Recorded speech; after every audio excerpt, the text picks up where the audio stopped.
क्योंकि हमारे टाइम में आर्ट के बारे में उतने कुछ जानकारी नहीं होता था। हमने देखा है कि आर्ट का जो एरिया है वहाँ पे पेरेंट्स प्रॉपर सपोर्ट नहीं कर पाते हैं कि आगे करियर नहीं है। और पैकेज का बात करें तो ये 2.5 करोड़ का पिछले साल का यूसीट का पैकेज, मतलब कोई बिलीव ही नहीं करेगा एक पेंटिंग का वैल्यू, मतलब जो प्राइस है वो 118 करोड़ होता है। आपने कई सारी एग्जीबिशन ऑर्गेनाइज की है, सोलो हो गए, ग्रुप में हो गए, तो सबसे बेस्ट एक्सपीरियंस आपका कहाँ पे रहा? Bhilai Nehru art gallery, news channel और मतलब ऐसे इलेक्ट्रॉनिक्स मीडिया, न्यूज़पेपर वाले इतने आए थे। और सबसे सक्सेसफुल कौन सा एग्जीबिशन रहा? कोलकाता का 2 एग्जीबिशन था, एक हमारा सोलो शो था और एक कोलकाता में दूसरा एक प्राइवेट गैलरी था, एकेडमी ऑफ फाइन आर्ट। और जो करंट हमारा जहांगीर एग्जीबिशन जो मुंबई में हुआ, ये मतलब ग्रैंड सक्सेस। आपने अभी तक हाईएस्ट अपनी पेंटिंग्स कितने में सेल की है? नेचुरली ये जो प्राइस है वो 4.5 लाख से ऊपर एक पेंटिंग, कोई बिलीव नहीं करता। आर्ट कॉपी वर्क नहीं होता है। नमस्कार, हर्ष न्यूज में आपका स्वागत है। मैं हूं स्मिता। आज हमारे साथ एक बेहद खास शख्सियत मौजूद है जो अपनी पेंटिंग्स के माध्यम से समाज के कई मुद्दों को बहुत ही संवेदनशील तरीके से प्रस्तुत करते हैं, जो मुंबई के साथ ही कोलकाता, शिमला जैसे कई शहरों में अपने कला का प्रदर्शन कर चुके हैं और कई एग्जीबिशंस ऑर्गेनाइज कर चुके हैं। हमारे साथ है बबुआ दास जी। आपका बहुत बहुत स्वागत है हर्ष न्यूज पर। नमस्कार। सबसे पहले तो मैं धन्यवाद देना चाहूँगा हॉर्स न्यूज़ चैनल को, जो इस टाइप का एक महत्वपूर्ण विषय पर चर्चा करने के लिए अवसर दिए।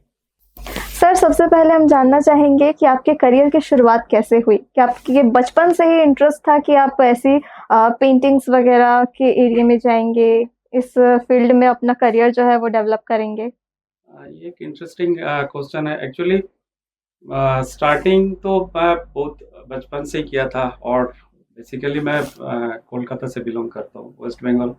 जो एक ये कल्चर इस टाइप का रहता है जो मतलब हर बच्चे अदर सब्जेक्ट जैसे, मतलब पेंटिंग भी उनका एक सब्जेक्ट होता है स्कूल में भी, और उनका इंडिविजुअल मतलब कुछ अलग से ट्यूशन से भी सीखते हैं।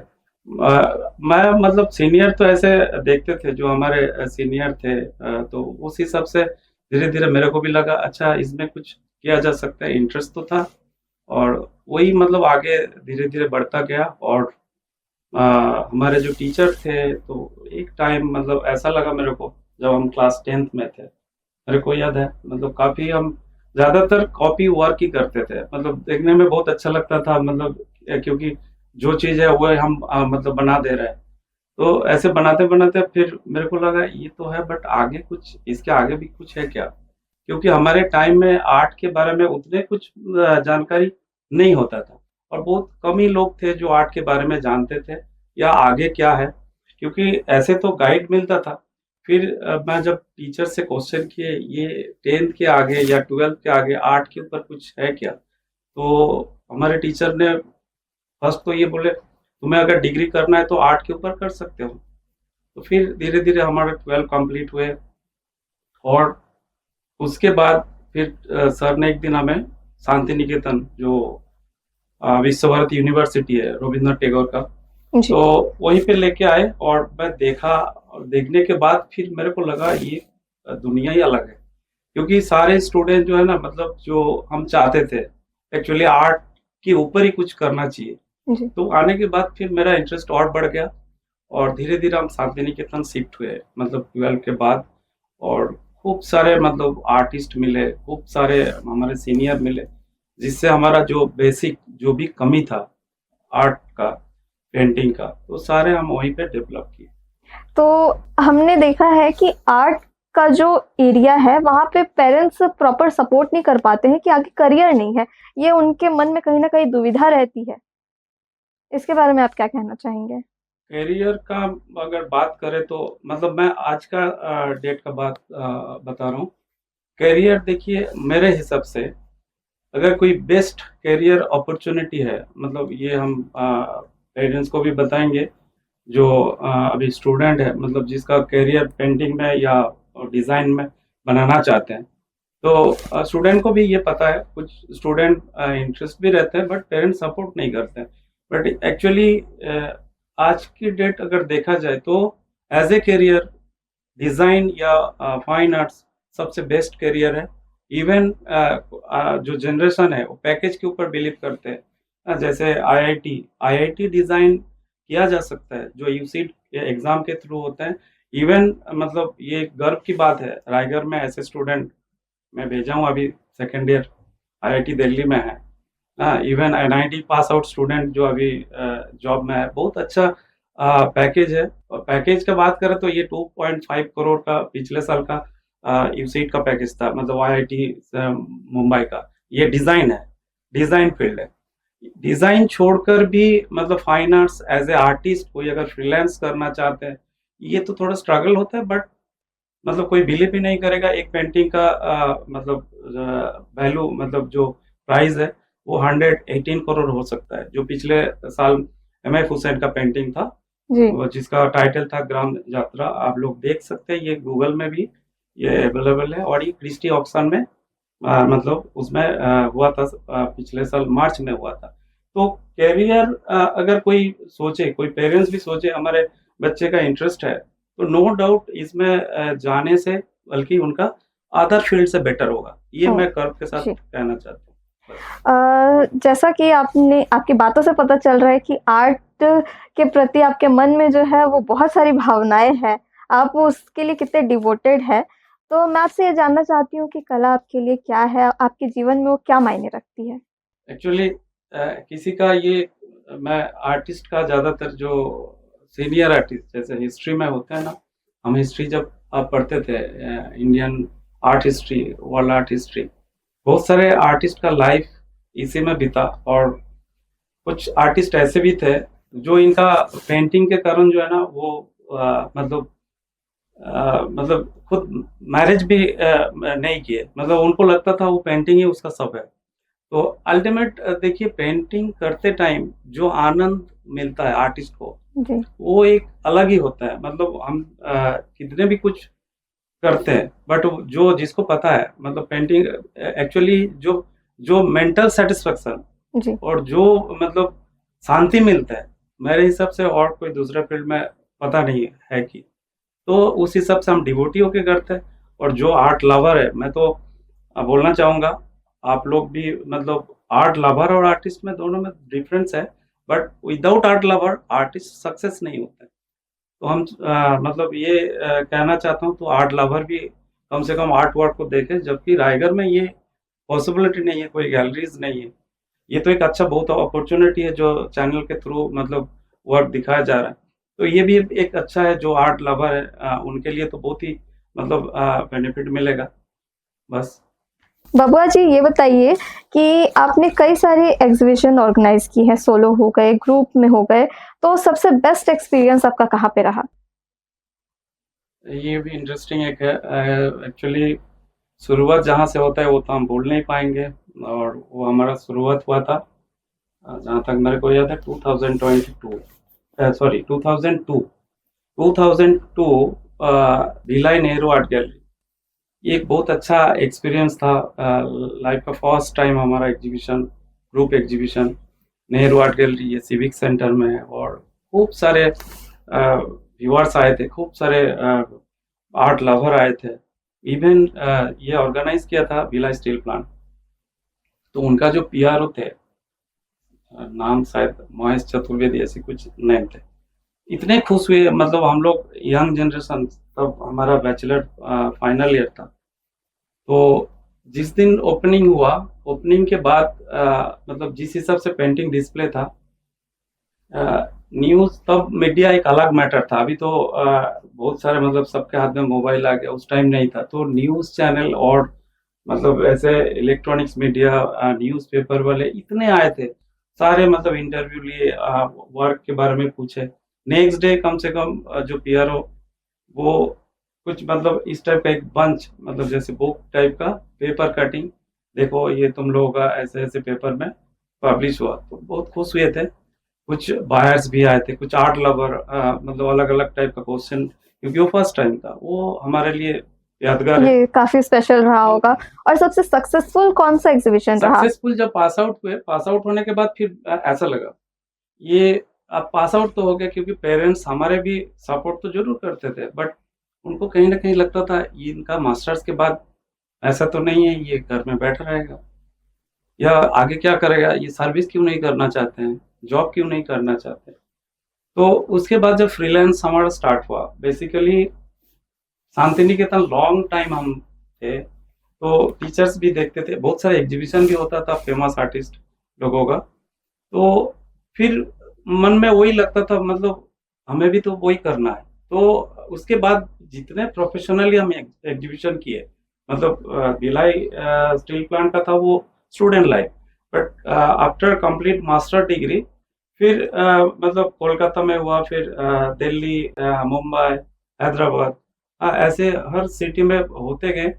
और ऐसा नहीं है सक्सेस नहीं हुआ, बट कुछ एग्जीबिशन जो है ना बहुत ही सक्सेस रहा। जैसे कोलकाता का 2 एग्जीबिशन था, एक हमारा सोलो शो था जो बिरला आर्ट एकेडमी, और एक कोलकाता में दूसरा एक प्राइवेट गैलरी था, एकेडमी ऑफ फाइन आर्ट्स। तो ये तो सक्सेस था ही। और जो करंट हमारा जहांगीर एग्जीबिशन जो मुंबई में हुआ, ये मतलब ग्रैंड सक्सेस था, क्योंकि वर्क हमारे काफी सारे वर्क जो है ना वो आर्ट क्रिटिक उसके ऊपर लिखे। फिर बहुत सारे इलेक्ट्रॉनिक्स मीडिया इवेंट जो आर्ट लवर है, बहुत तारीफ की वर्क के। और लास्ट जो मतलब आर्टिस्ट को मतलब ऐसा लगता है फीडबैक भी बहुत अच्छा मिला, ह्यूज वर्क जी। हम सेल भी किए। आपने अभी सेलिंग की बात करी, तो आपने अभी तक हाईएस्ट अपनी पेंटिंग्स कितने में सेल की है?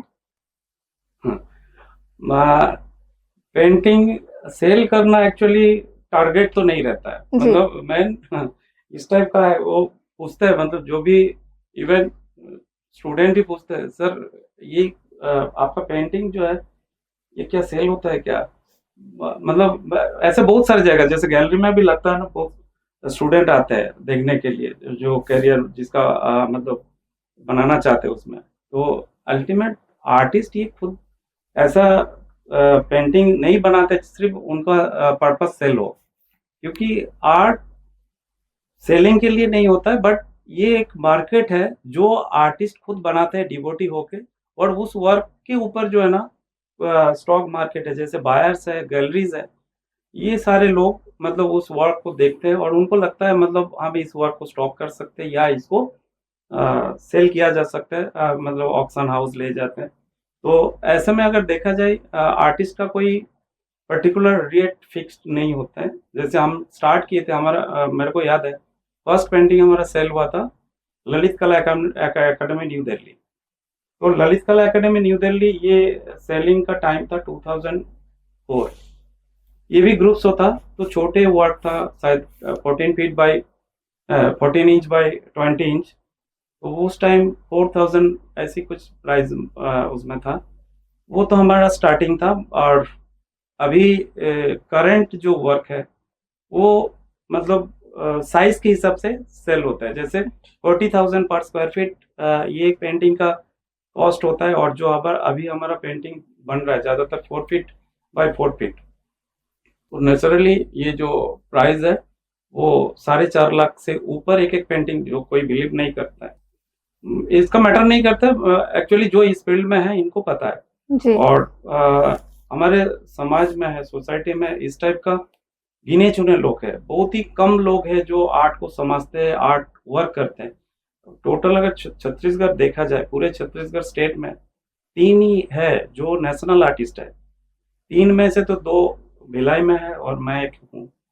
गवर्नमेंट ऑफ इंडिया ये 2008 जी। जो हमारे मतलब ये सम्मान मेरे को मिला, तो इसका बहुत सारा बेनिफिट भी मिलता है, और एज ए आर्टिस्ट मेरे को प्राउड फील होता है, नहीं हम जो है ना ये सम्मान हमें गवर्नमेंट ऑफ इंडिया ने दिए। ऐसे आर्टिस्ट तो सभी है, बट वो डिपेंड करता है मतलब किस हिसाब से वर्क कर रहे हैं। और वर्क सेलिंग पर्पस नहीं होता है, वर्क जी। एक्चुअली आर्टिस्ट सिर्फ सेल करेंगे और उसका अपना कुछ बना लेंगे, ये टारगेट नहीं होता है। क्योंकि आप ये बताइए कि जो आप एक अच्छी पेंटिंग या मीडियम मतलब आप किस पैरामीटर से पेंटिंग्स को नापते हैं, या ये अच्छी कला है, या यहाँ कुछ कमी रह गई? आप कैसे देखते हैं पेंटिंग्स को, आप जज कैसे करते हैं? हाँ, ये एक अच्छा क्वेश्चन है। देखिए, हर चीज़ जब हम ये पेंटिंग क्या, अभी हम मार्केट जाएँगे तो कोई चीज़ खरीदना होगा तो ज़रूर मतलब वेरीफ़ाई करेंगे और ज़रूर कंपेयर करेंगे, ये अच्छा है, ये अच्छा नहीं है। तो पेंटिंग में भी देखिए, अच्छे बुरे पेंटिंग, ये तो हमारे सोच है। फर्स्ट, क्योंकि अभी का जो जनरेशन है, जो जेन ज़ी के बारे में मैं बोलना चाहता हूँ। देखिए, हमारे सोसाइटी मतलब धीरे-धीरे इस टाइप का लग रहा है, पहले भी था, क्योंकि जो पॉजिटिव थिंकिंग और नेगेटिव थिंकिंग, ये 2 चीज़ जो है ना, ये ज़रूरी है। बट कभी-कभी ऐसा भी मेरे को लगता है, जो ऐसा होने जा रहा है, नेगेटिव थिंकिंग हावी हो रहा है। तो अच्छे और बुरे में वही फ़र्क आ जाता है, क्योंकि आर्ट कॉपी वर्क नहीं होता है। आर्ट मतलब कोई अगर अच्छे आर्ट है, तो वो उन उसमें ज़रूर उनका सोच होगा। आर्ट मतलब वो सोच सिर्फ़ उनके लिए नहीं होगा, वो सोच सोसाइटी के लिए होगा। तो क्यों ना हम ऐसा वर्क करें, जो सोच हम खुद एन्जॉय करें वर्क करने के बाद। ये वही वर्क जो है ना, सोसाइटी सामने को वाला भी। जो देख रहा है वो भी हाँ, वो अच्छा भी। फील करे उसे देख हाँ, के। तो और ऐसे बहुत सारे आर्टिस्ट इस जगह पे भी है, हमारे रायगढ़ में भी है, जो खुद को बोलते हैं, बट कॉपी वर्क, ये रियल आर्ट नहीं है। जी, जैसा कि आपने अभी सोच के बारे में कहा, तो अभी आप करंटली जिस थीम पे काम कर रहे हैं उसका क्या है, थॉट क्या है? अभी एक्चुअली ये जो वर्क हमारा चल रहा है, दो, एक मेगा शो है हमारा, सोलो एग्जीबिशन, एक जहांगीर आर्ट गैलरी मुंबई, जो नेक्स्ट ईयर होने वाला है। जी, एक दिल्ली ललित कला, ये दोनों सोलो शो है, और ये एक बहुत बड़ा शो है, जहाँ पे 40-40 वर्क हमारा सिंगल मतलब उसमें लगेगा। तो उसके ऊपर अभी जो वर्क हो रहा है, वो जनरेशन मतलब जेनजी के ऊपर ही ज़्यादातर वर्क हो रहा है। कहीं पे ये थोड़ा सा मैं इनके बारे में बता रहा हूँ। एक्चुअली जेनजी का जो अभी का ये बोल सकते हैं, मतलब बच्चे में चेंजेस ज़्यादातर जो है ना, टीनेजर।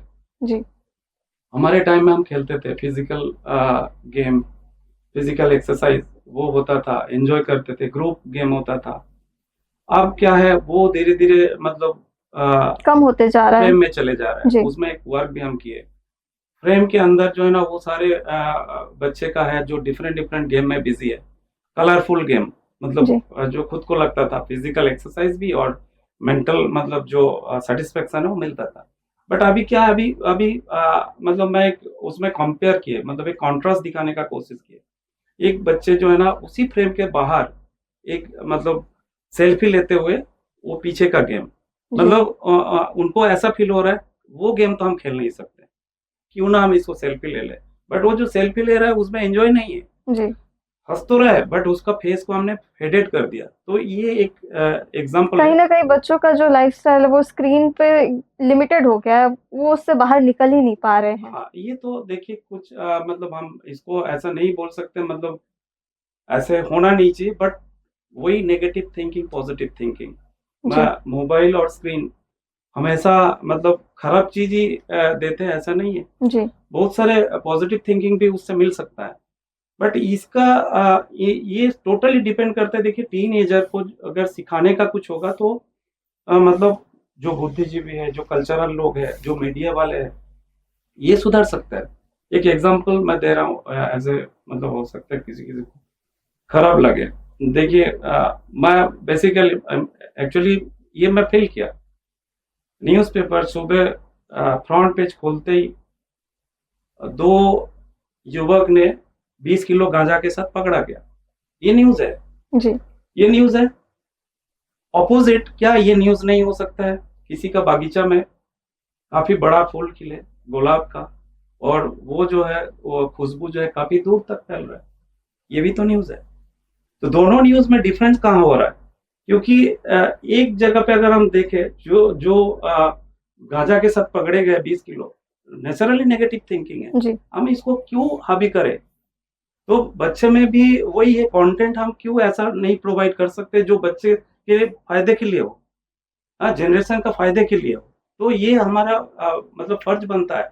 ये आर्टिस्ट का नहीं है, ये एक बुद्धिजीवी लोग हैं जो सोसाइटी में है, जो एडुकेटेड लोग हैं। मीडिया तो है ही, आप लोग तो है, न्यूज़पेपर भी है। ऐसे हम सब अगर सोचे नहीं हमारा, नो डाउट देखिए, इसका मतलब ऐसा नहीं है जो हम जो है ना मतलब करंट चीजों से मतलब दूर भागना चाहते, बिल्कुल नहीं। एक्सेप्ट करना चाहिए, एआई आ रहा है, ये इसका बेनिफिट है। बट इसका मतलब ऐसा नहीं है हर चीज जो है ना हम नेगेटिव कोई ज्यादा मतलब फोकस करें। जी। तो ये थे बबुआ दास, जिन्होंने हमारे बहुत सारे क्वेश्चंस या आज के जनरेशन में हम पेरेंट्स की बात करें, उनके जो दुविधा रहती है कि बच्चा आर्ट के कल्चर में आगे नहीं बढ़ पाएगा, इससे रिलेटेड हो गए या बाकी सारे जितने भी हैं आर्ट से रिलेटेड, उन्होंने काफ़ी सारे कन्फ्यूजन्स दूर किए और हम उम्मीद करते हैं कि उनका जो आगे का एग्ज़िबिशन होने वाला है, उनको समाज को एक अच्छा संदेश देने का जो उद्देश्य है, वो जल्द ही पूरा हो सके। आपका बहुत-बहुत धन्यवाद बबुआ दास जी। आप यहाँ पे आए, आपने बहुत अच्छी-अच्छी चीज़ें बताई, जानकारियाँ साझा की। धन्यवाद।